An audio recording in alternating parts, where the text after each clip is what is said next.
Good afternoon and welcome to this special broadcast live from our parliamentary studios in Cape Town. My name is Lukhanyo Khalata. Now, in just a few minutes, President Jacob Zuma will take to the podium in reply to the debate on his State of the Nation address, which he delivered last week, Thursday. I'm joined in the studio by my colleague and presidential correspondent, Mzwandi Lembeje. If we have a little bit of time, we will then talk to him a little bit about just what the president will respond.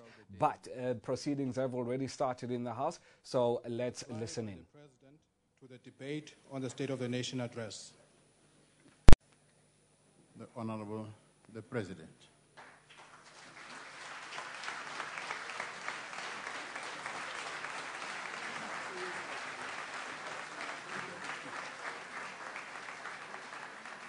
Thank you.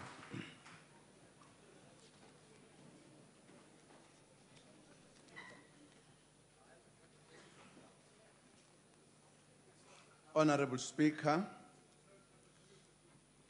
Honorable Deputy Speaker, Honorable Deputy President Ubao Khalima Mutlanti, Honorable Ministers and Deputy Ministers, Honorable Members of this House, izindwendwe zethu ezikunye nathi namhla kule ndlu yesishayamithetho, fellow South Africans, thank you, Honorable Speaker, for the opportunity to respond to the debate on the 2014 State of the Nation Address.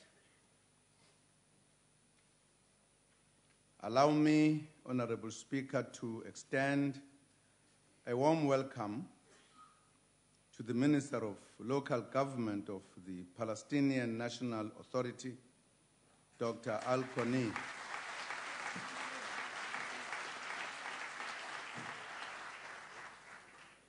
Dr. Al-Koni and his delegation, who are in the country for bilateral discussions with our Cooperative Governance and Traditional Affairs Ministry. Their visit will further cement our relations with Palestine. We also welcome students from the Glen Agricultural College in the Free State,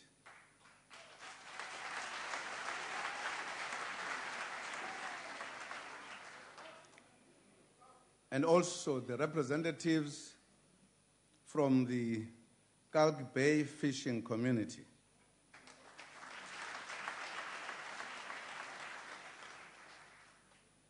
Samukela zonke ezinye izivakashi ezikhona namhlanje lapha eParliament. Honorable Speaker, let me thank all honorable members who participated in the debate. Our message has been loud and clear. 20 years of freedom and democracy have changed the face of our country. The last 5 years have further advanced change and a better life for all, especially the poor and the working class. Our country is a much better place to live in now than it was before 1994.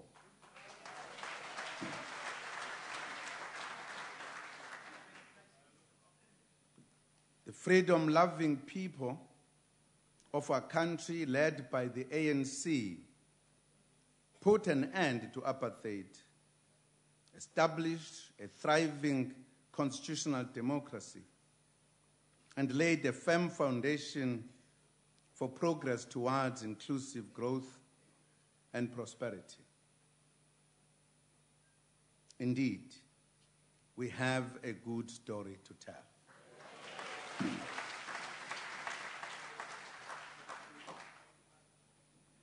The ANC government is the first to admit that more must still be done. Some communities are still waiting to experience the change that has swept across other areas. We have made progress under difficult conditions, especially in the past 5 years. Our government came into office during a crippling recession. As a result of the economic crisis, government has accumulated more debt to support the economy, increase infrastructure investment, and maintain social programs. Hence, national government debt is expected to reach 45% of GDP in 2015. This is still relatively low compared to some developed and other emerging market countries. The government's level of debt was 48% in 1994. This level was reduced to 46% in 1999 and reached the lowest level of 27% of GDP in 2008,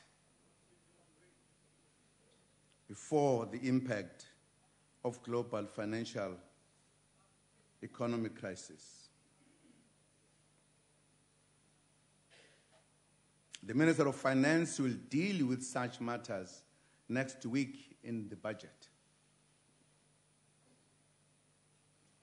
Honorable members, the more we tell the good story of the success of our country, the more we realize how much more we still have to share with the country and the world. Let us take the dynamic growth in telecommunications as an example. The sector's revenue grew to 179 billion rand in 2011, having been worth 8.2 billion rand in 1993. There are 67 million registered SIM cards, and by 2012, 14 million people used the internet, with many doing so via cellular phones. By January 2013, there were more than 6 million registered Facebook users in South Africa and over 5 million Twitter users, with over half tweeting from the mobile phone. That indicates a growing modern economy. Honorable Nkwinti also reminded us of the good story of rural development.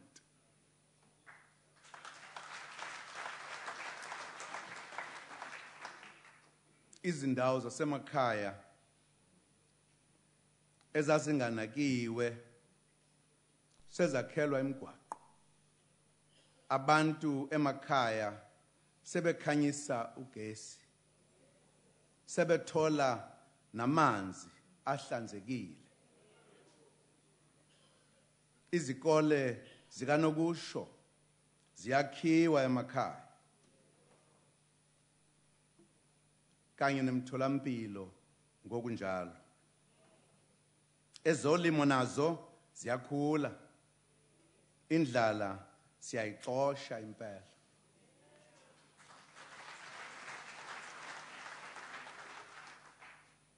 Ingakho nje sithi leningizimu Afrika esihlala kuyo namhlanje ingcono kakhulu ukunale esasihlala kuyo ngesikhathi sobandlululo.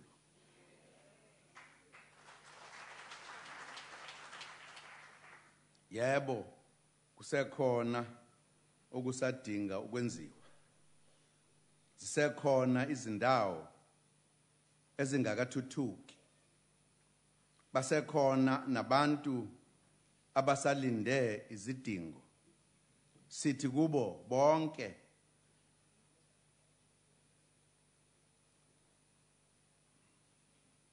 laba basalindile ababekezele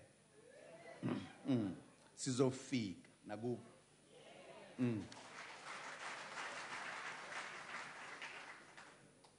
Lo hulumeni awusoze uphumule ungakaqedi ukushintsha zonke izindawo ezihlala abantu ikakhulukazi abampofu.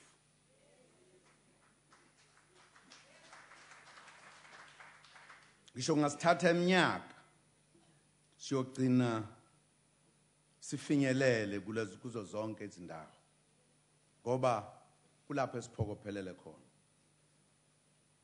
Honorable members, the ANC government has learned from the experience of the past 20 years.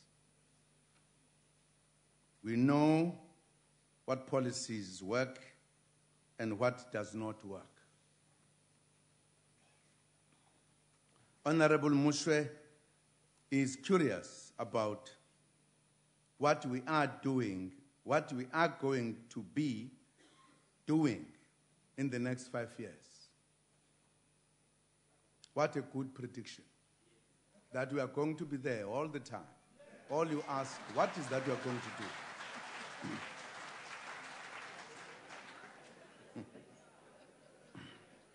The next 5 years will be about moving South Africa forward, building on the successes of the past 20 years and the past 5 years. We will focus yet again on the 5 priorities we had identified in 2009. These are education, health, the fight against crime, rural development and land reform, as well as creating decent jobs. We'll also continue to expand access to housing and basic services. More importantly, after the elections, the country will enter a new radical phase in which we shall implement socio-economic transformation policies and programs that will meaningfully address poverty, unemployment, and inequality. It is a phase of focusing on economic transformation in particular. We have achieved political freedom. Now we must achieve economic freedom and ensure that the ownership, management, and control of the economy is deracialized further.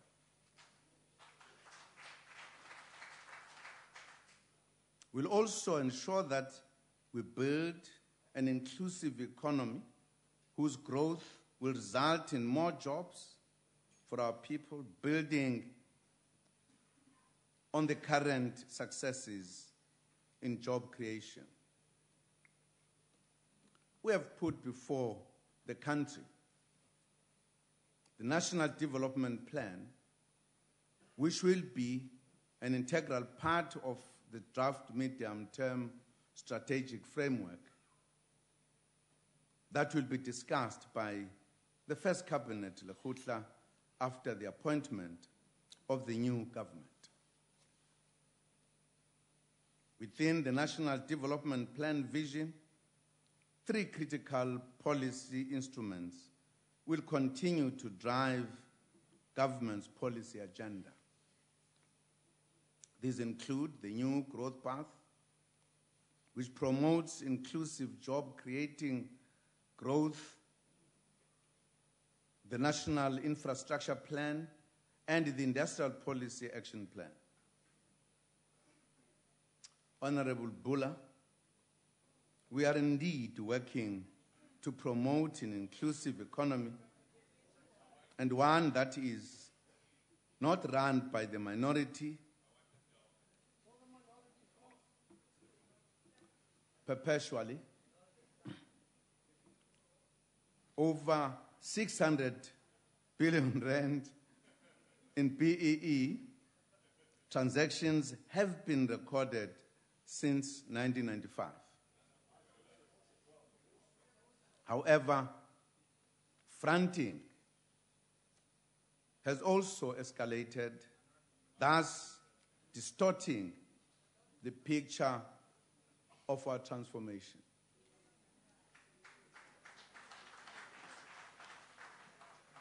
The broad-based Black Economic Empowerment Amendment Bill was signed into law on 27 January 2014, which seeks to prevent the distortions such as fronting, while also reorienting BBBEE towards the productive sectors of the economy, such as industrialization. Work is also underway in establishing the BBBEE Commission and to implement various aspects of the law to create meaningful opportunities for Black people, women, youth, and persons with disabilities. Honorable Mulder decried affirmative action.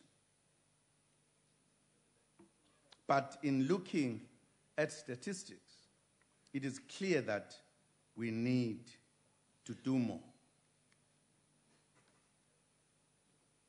The number of Black people and women in senior management has increased from less than 10%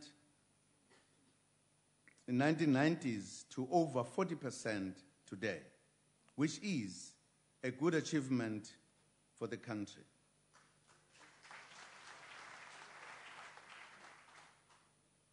But it is not enough. Each year, the Employment Equity Report releases statistics that indicate that the economy is still controlled by white South Africans in terms of senior and top management positions.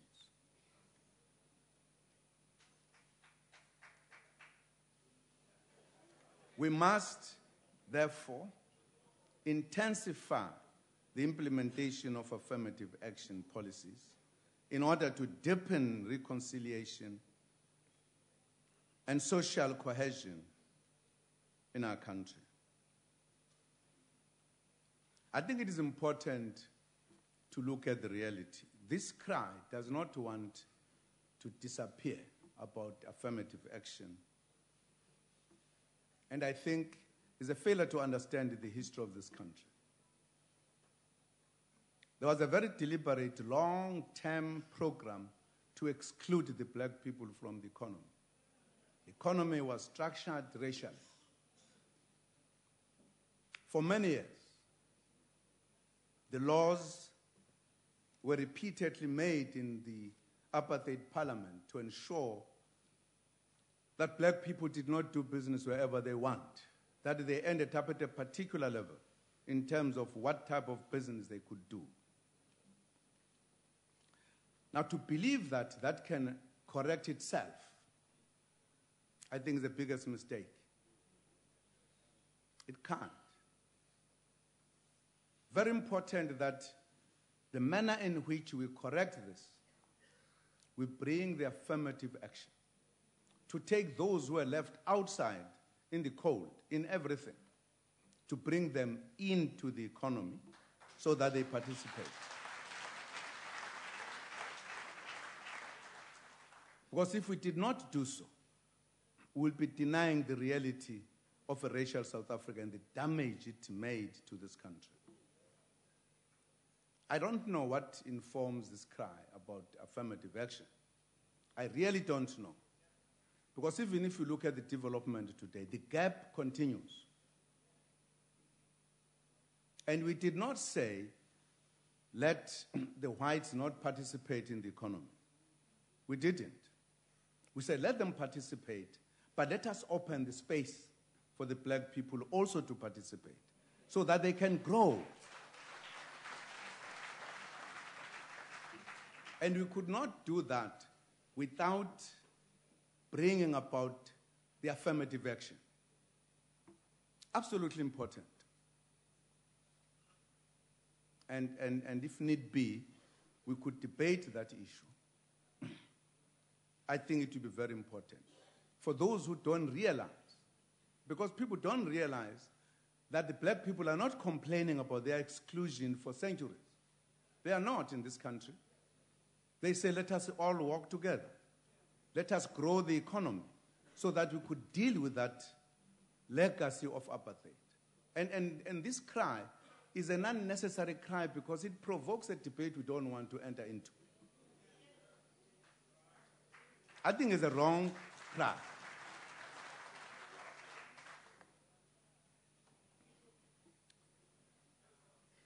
Honorable members, many speakers have referred to employment. Some speakers have highlighted the jobs growth of 653,000 net new jobs created in the past 12 months that contributed to the highest level of employment yet in our history. Others have pointed to the continuing large challenge of unemployment and the need to create new jobs. Both these views are correct. We lost many jobs during the global economic crisis, as many countries did. It was not South Africa only. It was not in any way a mismanagement of any kind. It was a global crisis that affected everybody. All countries lost jobs, even those that you think they are the best in managing, they are themselves. There's no country that could escape the global crisis economically. But what is important to note is that all those jobs have been recovered and the economy has created additional new jobs.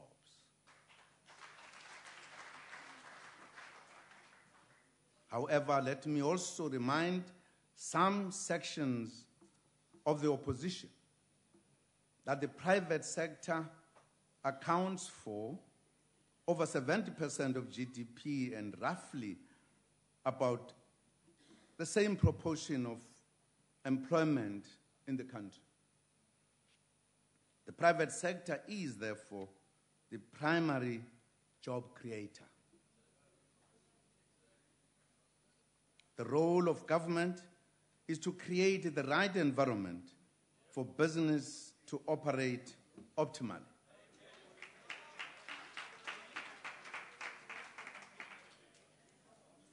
We have been playing that role as we believe that the state must intervene actively in the economy in the interests of the poor and the working class.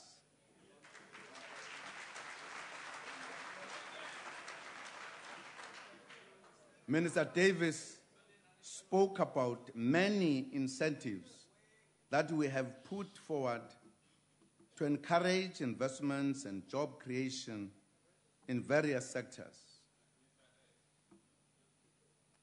We also have a few other interventions boost job creation. The Jobs Fund that we launched in 2011 with a startup capital of 9 billion rand has processed more than 3,000 applications. The Jobs Fund has approved 66 projects and has committed more than 3 billion rand. To date, more than 8,000 new permanent jobs have been created and 4,000 short-term jobs. More than 25,000 beneficiaries have received training. In addition, the development finance institutions have also been directed to invest in job-creating projects. The Industrial Development Corporation, IDC, has approved more than 50 billion rand in new industrial funding over the period of this administration. This has been in projects ranging from agro-processing, filmmaking, the auto sector, steel and engineering, clothing and textiles, mining and green economy and tourism. The Public Investment Corporation, PIC, has committed in excess of 38 billion rand in enhancing the productivity of the real economy through economic and social infrastructure, enterprise development, and renewable energy. Over 45,000 direct and indirect jobs have been created.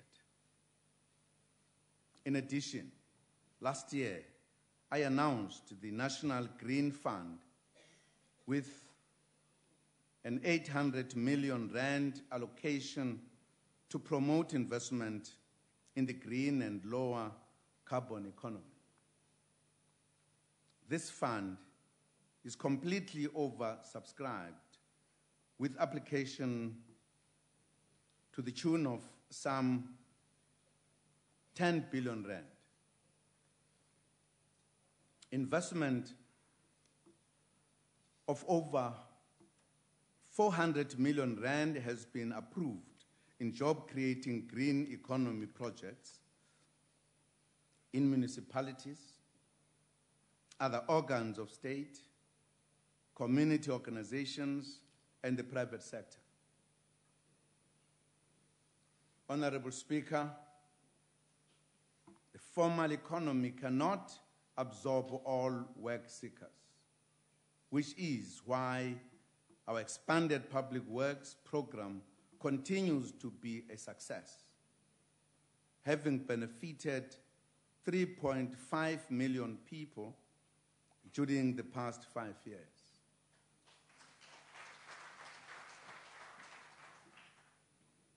The Democratic Alliance pretends to have a problem with the program, but at the same time claims success in implementing it in the Western Cape, as Honorable Harris did yesterday. The fact is, this innovation has made a massive impact in the lives of the poor. And those who know nothing about the poor is theory. They just talk about it. To those who don't know what to eat the following day, this program is highly welcome.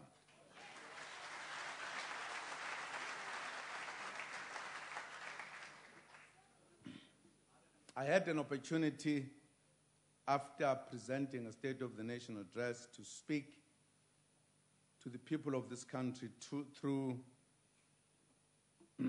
community radios connected 67 of them. Very interesting. Because their response to the State of the Nation address totally different to the leaders who claim to speak on their behalf. They are very happy. They ask very positive questions. They are not campaigning. They are dealing with real life. And we have solved some of their problems already. And they were appreciative that this country has changed. Of course, it has changed to them. To those who have been staying in good places, nothing has changed. Maybe. I don't know. Programs such as working on waste, wetlands, water, fire, and the Environmental Youth Services Program have created about 750,000 work opportunities and more than 200,000 full-time equivalent jobs since 2009. More than half of these beneficiaries were youth. These are the young people that Honorable Mutau said are frustrated and desperate. Actually, government is doing a lot to deal with that frustration. We also have about 200,000 participants in the community work program currently who will obtain skills to enable them to join the formal labor market. This is yet another good story the democratic administration is telling.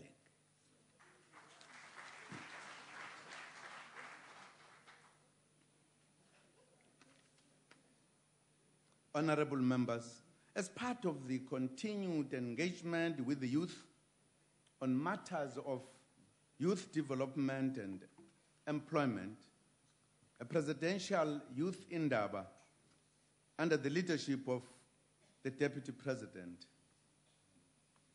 will be taking place.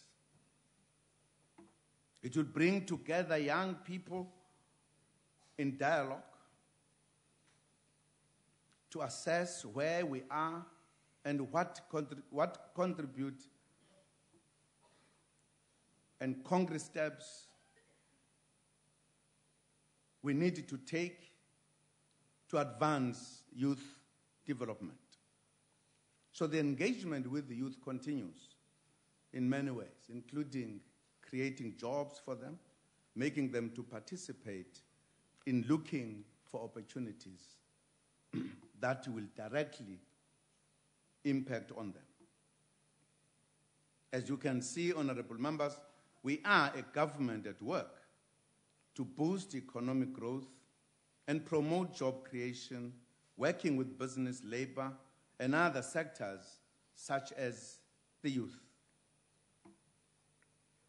Honorable members, another good story of our 20 years of freedom is the advancement of worker rights and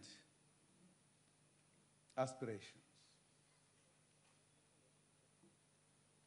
It is the story of promoting trade union workplace organizing, collective bargaining, equal pay for equal work, health and safety, affirmative action, skills development, minimum wages for workers in vulnerable sectors, the right to strike, and the right to peaceful protest. We agree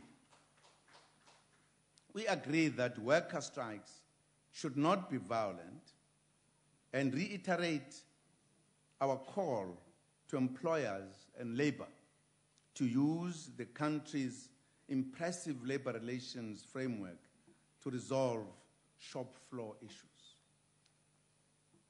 But we cannot reverse the gains workers have scored over the past 20 years. In fact, we continue to promote the rights of workers. We are working with social partners on the amendment of the Labor Relations Act in order to provide security for temporary workers in the employ of labor brokers, which Honorable Shabalala referred to in her contribution. These workers get paid less than other workers doing the same job. They have no access to social benefits and cannot join trade unions to exercise their freedom of association and the worker rights enshrined in our Constitution. So you have this type of workers who are deprived certain rights because of the manner in which they are employed. That cannot be allowed to continue. It has to be corrected.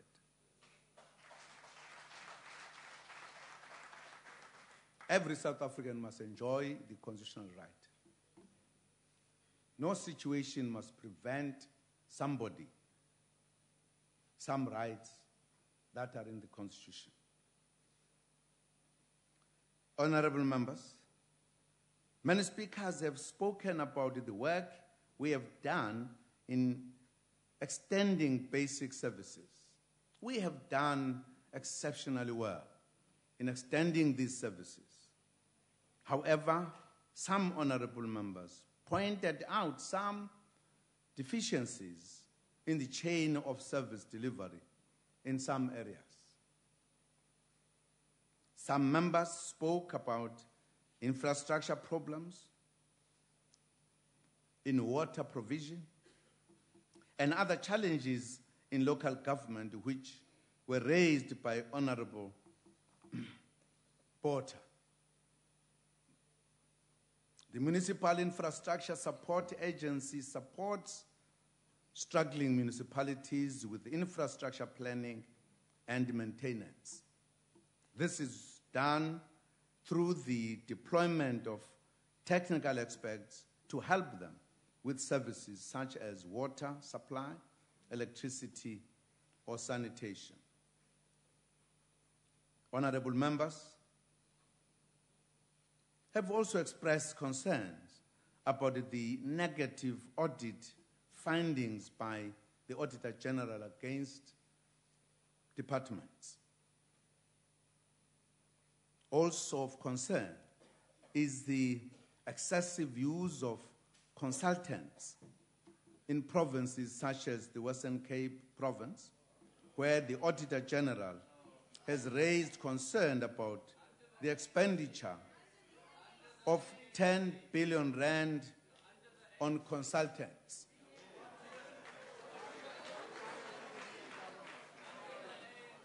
While acknowledging the concerns of the Auditor General, we are also encouraged by the findings made by our former Auditor General, who noted the emergence of a pattern of positive outcomes in government spending and accounting. He also advised that we needed to move quickly to sustain these improvements.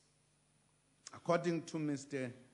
Nombembe, not all negative findings were related to corrupt activities, as some members of the population, of the opposition, want us to believe.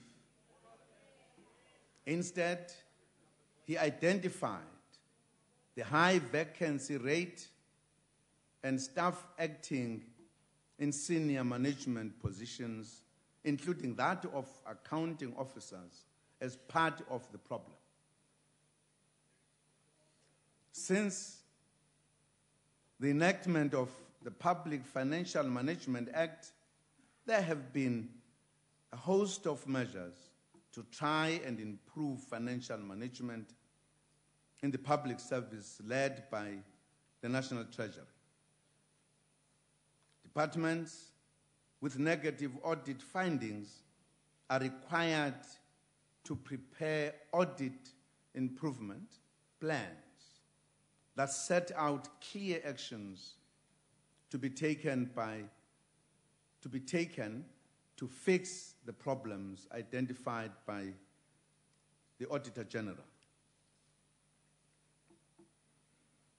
Financial management experts are made available to departments, agencies, and municipalities that need support in strengthening financial management systems and controls. Departments are also expected to employ the right personnel and to train those who need skilling in financial management. In addition, the National Treasury has published the Municipal Financial Misconduct Regulations for public comments that will come into effect from 1st July 2014. We will continue to invest in improving financial management capabilities of the public service nationwide. It is for this reason that in 2011, we invoked Section 100(1)(b) to take over the administration of certain departments in Limpopo province. I'm pleased to report to the House that Limpopo has turned into a good story.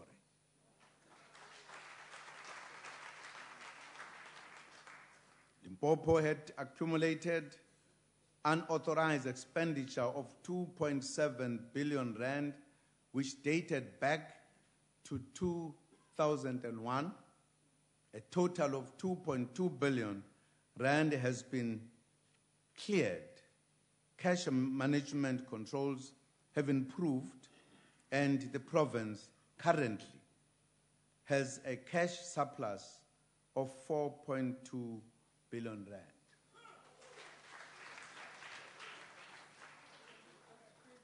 New leadership has been appointed within the Limpopo Province Treasury, and systems to manage the tender and procurement processes are being put in place. Wasteful practices have been eliminated, and the Department of Education is delivering textbooks at a low cost.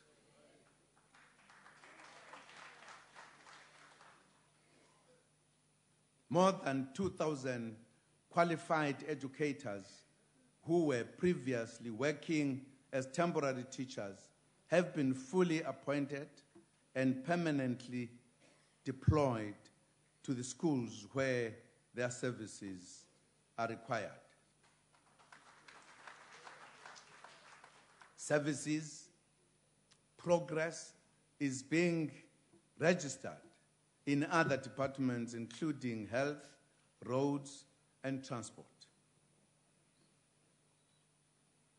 Many officials in the Limpopo province are being held accountable for their actions that led to the need to intervene. Prosecutions are underway by law enforcement structures. Forensic investigations have produced 38 cases, and 42 people have been arrested for corruption. The Limpopo turnaround is remarkably a good story.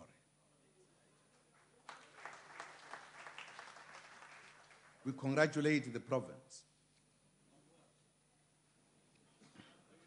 We had also taken over some departments in the Free State in 2011, and they have also registered a good story. Major financial management improvements in the provincial treasury and the Department of Police, Roads and Transport are clearly evident. Both departments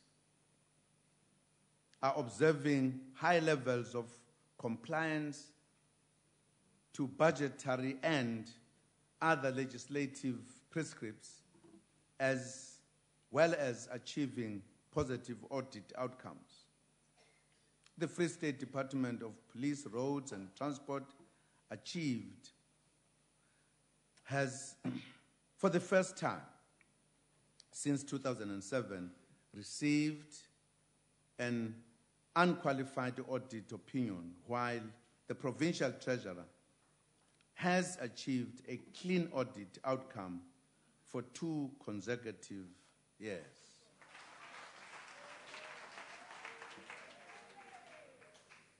We congratulate the Free State as well for the successful turnaround.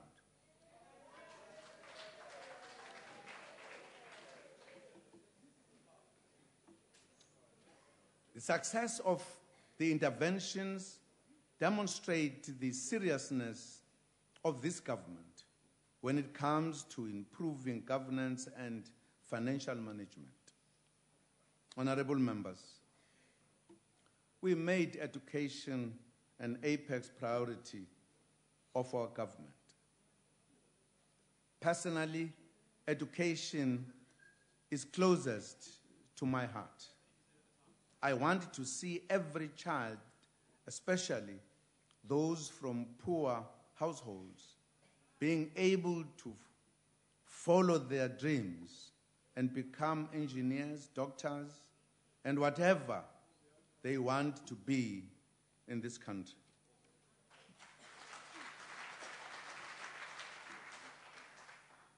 Poverty must not be a barrier to education. Honorable Pando related the beautiful story of how we have met the Millennium Development Goals of universal access to education, and also that the number of girls attending primary, secondary, and tertiary education has improved significantly and is among the highest in the world.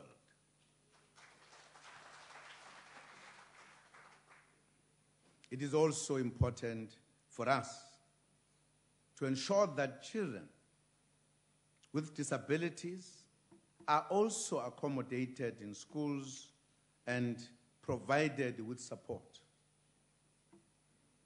Our performance in education, as outlined in detail by Honorable Nzimande, indicates a country that has finally found the right formula on education.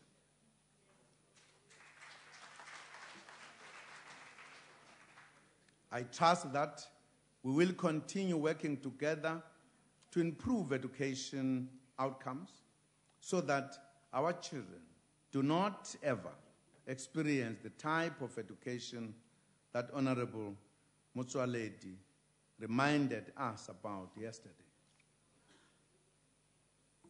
Honorable Moss spoke about the highly successful social security system, including pensions. Honorable Matiwane welcomed grants, but cautioned that social grants were unsustainable. Honorable Mfundisi also questioned how social grants can be waived as an achievement and asked how we can build a nation on handouts. The grants are the most effective poverty alleviation mechanism in our process of addressing the legacy of apartheid.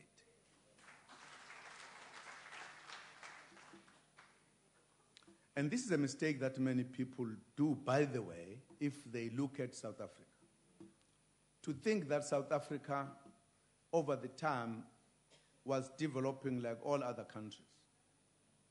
Forget that South Africa was a very funny country. Very funny country. With the majority being deprived of their rights for centuries. And also with self-government and independent government within South Africa and South Africa. Very funny arrangement. Some South Africans even deprived of their South African passports, given some passports. If you take the 20 years, if you compare South Africa with any country that never experienced racial discrimination, you are missing the point.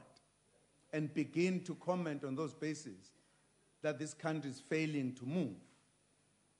When the country has moved so fast within such a short space of time, something that no country in the continent ever did.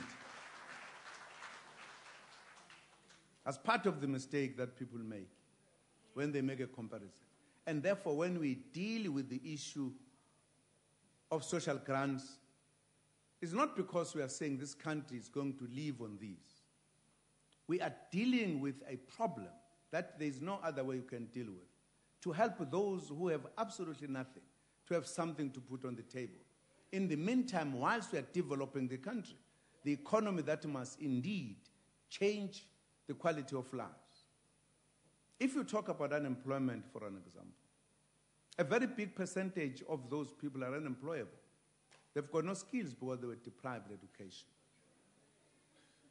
We've got to deal with that. That's why we've even introduced the adult education, so that the citizens of this country are turned around to be something else. Now, when people make the criticisms, they don't take this into account. They almost talk as if democracy came to a country which was like any other country, normal.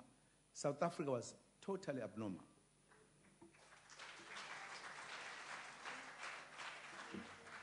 And therefore, if we comment on the 16 million of people that benefit, you must appreciate that we are tackling a very serious problem that touches the ordinary people of this country, the poor.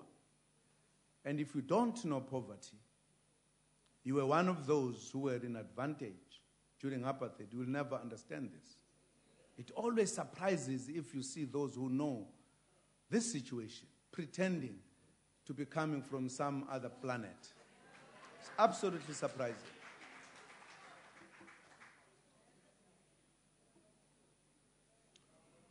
And you know, those people still suffer today. If you want to see that, come to Cape Town. There are 2 cities in one, in Cape Town. And there is no improvement. Order. No improvement made to other people, those who are disadvantaged. In fact, it is as if they've not started. If anything, they are called refugees in their own country.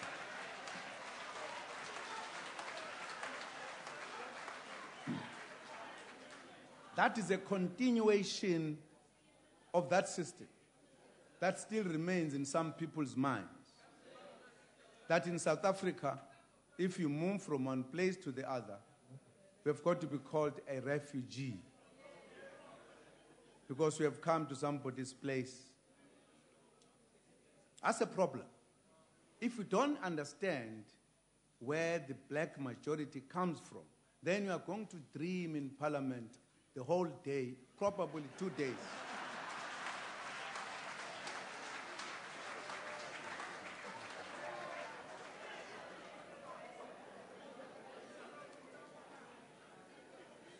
It must also be noted that the minority of beneficiaries of social grants, 11 million specifically, are vulnerable children. The rest of the beneficiaries are older persons receiving the old age pension, pensions with disability, military veterans, and other vulnerable persons. Social grants, therefore, assist vulnerable members of our society.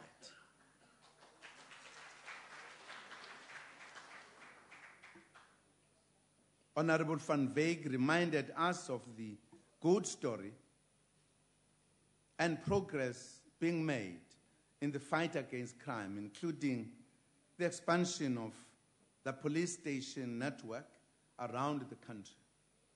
This is in addition to an extensive expansion of the access to justice through building more courts. A total of 43 new courts have been built since 1994, and none of these courts were built in the 2009 and 9 of these courts were built in the 2009 to 2013 period.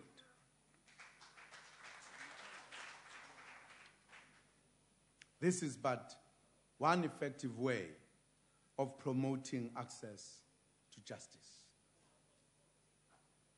Honorable members, one of the good stories of our freedom is the transformation of the South African National Defence Force into a force for peace, which is highly regarded in the African continent and worldwide due to the role we play in peacekeeping. Tomorrow, we will celebrate Armed Forces Day in Bloemfontein. We'll pay tribute to the men and women who serve this country with pride and dedication.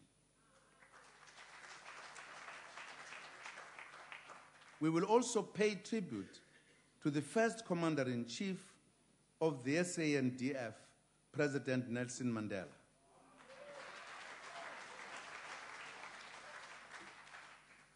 This year, 2014, all nations the world over marks the centenary of the First World War in 1914.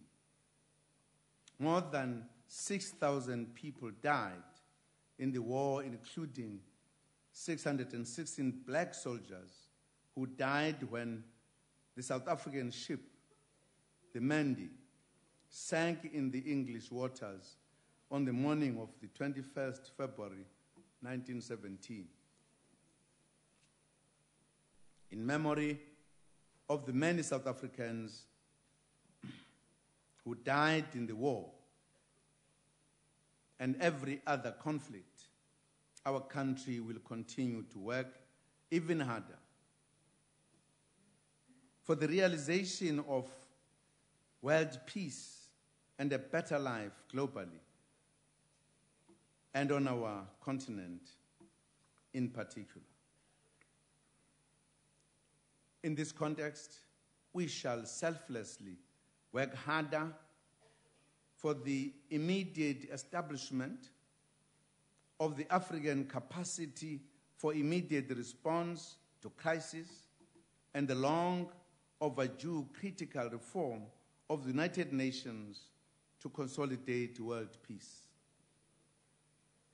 The First World War commemoration will also accord us the opportunity to honor our war veterans and military veterans. Compatriots, we have noted the appeal of Honorable Ambrosini about the discrimination, about the decriminalizing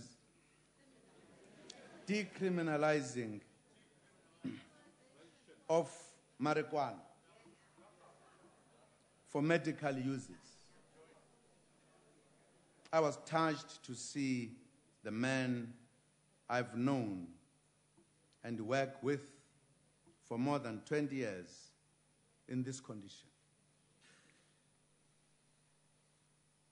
I've asked the Minister of Health to look into this matter.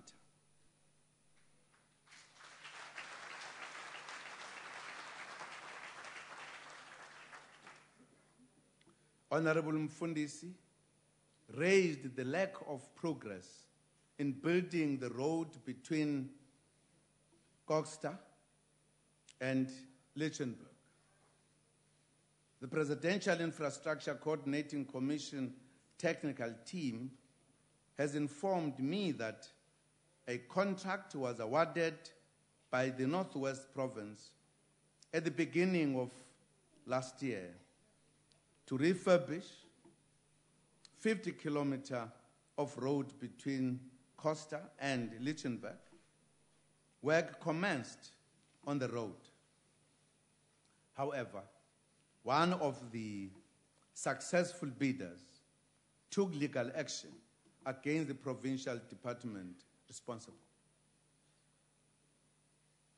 By the time the matter went to court in November 2013, the department had already mutually terminated the contract, which had achieved 87% completion of the work. One stretch of road was left incomplete, and it is this that poses a hazard for road users. The provincial government is working on the procurement process to ensure that the road is maintained and is also completed in the first quarter of this year.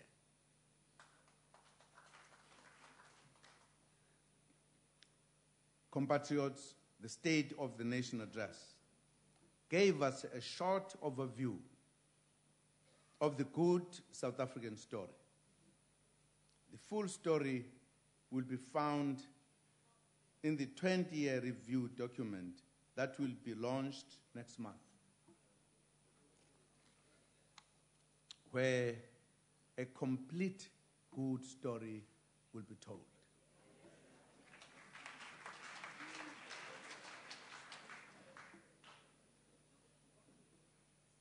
There have also been reports from Goldman Sachs as well as Ernst & Young, which give an account of what this country has achieved and the work that still needs to be done.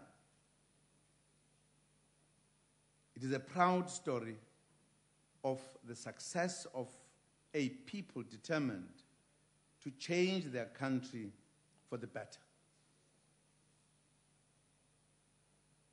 In other words, the good story is not told by the ANC government only. It's told by independent researchers.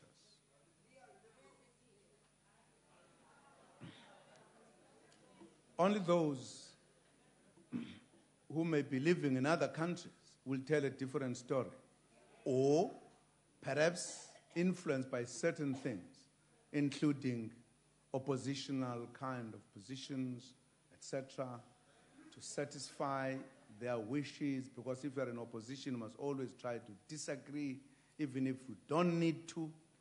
We appreciate that. We appreciate. This is democracy.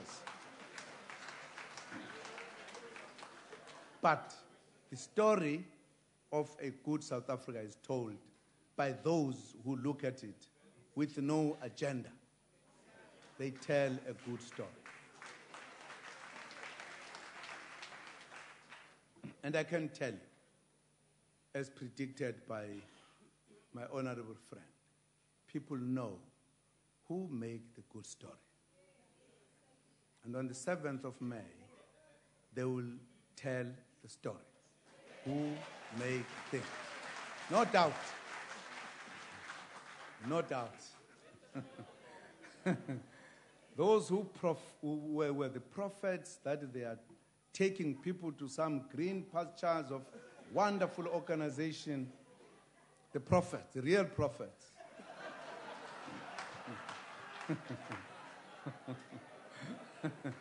will realize that their prophecy is not working. Can't work.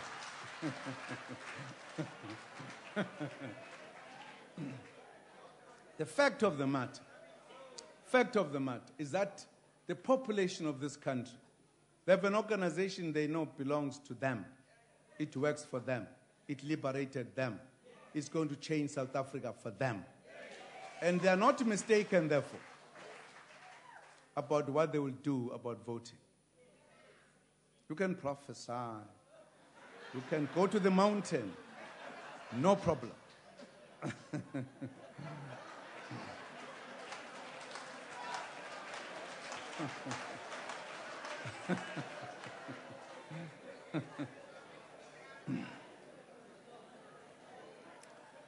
Abanye sabaxele xa bephuma ukuyenza ukuba kuyabanda phaa ngaphandle.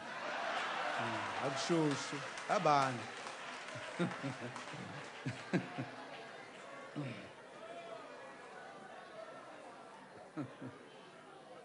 Kumanda ngaphakathi kushushu. Kushushu kumanda uyabona nje nawe. Bahle nabantu.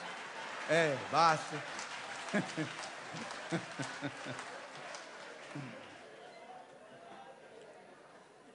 Honorable members, Honorable Koti stated correctly that in celebrating our freedom and achievements, we do so also honoring those who served, sacrificed, and suffered for the freedom we enjoy today. Certainly, on the 7th of May, we will take the good story forward when millions cast their votes in celebration of the right to vote that millions of our people gained for the first time in 1994. We congratulate the youth in particular for preparing themselves to perform this critical national task of choosing a government of their choice.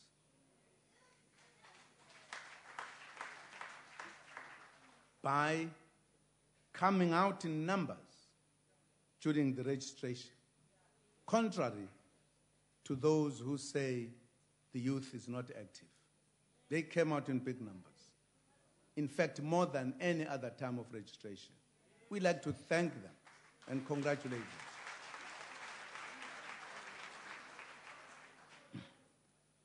Honorable Speaker, honorable members of the House, we must all, regardless of political beliefs, gender, race, or class, join this journey of moving South Africa forward towards prosperity for all. It is a wonderful journey that we must all get into. Honorable Speaker, honorable members, esteemed guests, compatriots, we have a good story to tell. I thank you.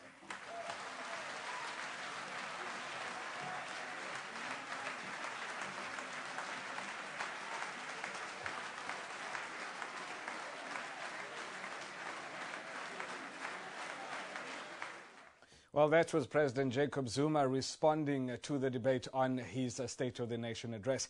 Unfortunately, that's all the time we have for this special broadcast. Thanks for joining us in Parliament. We now cross you back to our studios in Johannesburg. Goodbye. With so many bad incidents happening around us, we continue sourcing, unpacking and televising nation-building and compassionate stories. From the nation's